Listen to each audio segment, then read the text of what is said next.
Hello everybody, how are you? What have you been up to this week? Brody and Green Bear have been playing at being doctors. Poor Green Bear looks like he's been in the wars, doesn't he? He's got a bandage on his head and he's got a bandage on his arm, he's got a bandage on his leg. Poor Green Bear. But Brody's looking after him really well. He's got all of his equipment and he's going to take good care of him. I'm going to put the bears over here. Have you ever been to the doctor? Maybe you've been sick and you've had to go and see a doctor. Today's story is about a man called Naaman and how God healed him when he was sick. Naaman was a great warrior, a really brave soldier from a land called Syria. But Naaman was sick. He had an illness called leprosy, which made his skin really sore and red. None of the doctors where he lived could make him better, which was really sad for Naaman. Other people could catch leprosy from people who had it, so the sick people who were ill with it had to go and live by themselves. Naaman's wife had a helper who was a girl from Israel, which was many, many miles away.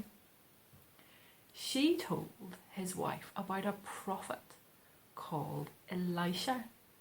A prophet is one of God's helpers. And he lived far away from them in Israel. She said Elisha could heal Naaman of his leprosy. Well, Naaman was really interested in this. So he went to his boss, who was the king. The king of Syria said that he would give Naaman a letter for the king of Israel, where Elisha lived. He also sent gold and silver, a lot of beautiful clothes for the king as a gift. So Naaman went to the king of Israel with a letter. And it said, "I have sent my servant Naaman, so that you might heal him of his leprosy." Well, the king of Israel got really cross. He thought the king of Syria had sent Naaman to start a fight with him. Elisha the prophet heard all about it, and he sent a letter to the king of Israel, asking him to send Naaman to see him. He said he would heal Naaman of his leprosy. When Naaman arrived at Elisha's house, he had all of his horses and chariots with him, and he knocked the door. Elisha sent a messenger out to him who said to Naaman, "Go and wash yourself 7 times in the river Jordan, and your skin will be restored, and you'll be made better." But Naaman wasn't happy. "I thought he would come out to me and call on the name of his God and wave his hands over the spots on my skin and cure me of my leprosy. Are the rivers in my own land not good enough? Are they not better than all the water in Israel? Couldn't I wash in them and be clean?" And he stomped off in a rage. He was so cross. Well, one of his helpers followed Naaman, and he said, "If the prophet had told you to do something great, something difficult, wouldn't you have done it? How much more then, whenever he tells you to wash and be clean, would you not just do it?" So Naaman went down to the water and washed himself 7 times, like Elisha had told him. Now, Green Bear is going to help us with something else. Give me a second till I get him. So Green Bear is going to help us by pretending to be Naaman. He's all ready for the River Jordan, and we're going to count him into the river 7 times. Are you ready to count? Okay, ready, steady. 1, 2, 3, 4, 5, 6, 7.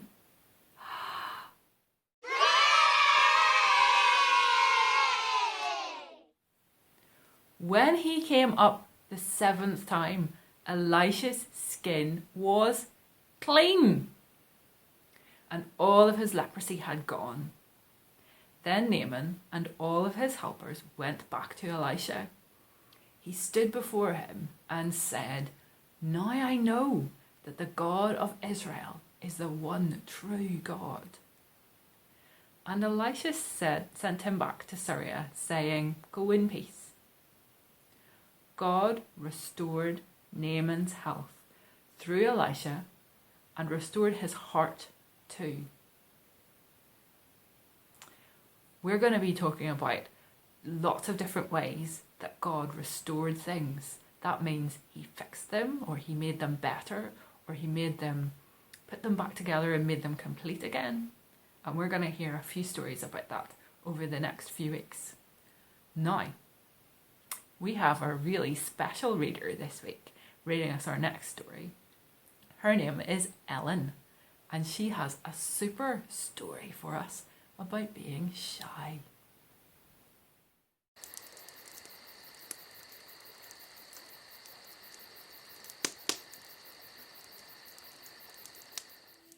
Today's story is about a man called Halibut Jackson. Halibut Jackson was shy. Halibut Jackson didn't like to be noticed. Halibut Jackson liked to blend into the background. He had a suit that he wore to the park. He had a suit that he wore to the shops. He had a suit that he wore to the library. But mostly Halibut Jackson stayed indoors. One day a letter arrived. It was an invitation. An invitation on a scroll of silver and gold. It was an invitation to a party. Her Majesty the Queen would like to invite you to her grand birthday party. Please come to the palace next Saturday. The palace, Halibut Jackson said. He had seen pictures of the palace. How he longed to see the palace for himself. The palace was silver and gold and covered in jewels. But Halibut Jackson was shy. Halibut Jackson didn't like to be noticed. Halibut Jackson certainly didn't go to parties. What a shame. That night he dreamed of the palace. He dreamed of glittering towers, of silver stairs, of a golden door. And when he woke up, he had an idea. He began to make a suit of silver and gold covered with jewels. "Nobody will even notice me," said Halibut Jackson. How was he to know it was a garden party? Everybody noticed Halibut Jackson. And everybody wanted a suit like this. "What a beautiful suit," they said. "Can you make me a suit of silver?" said the Queen. "Can you make me a suit of gold?" said the King.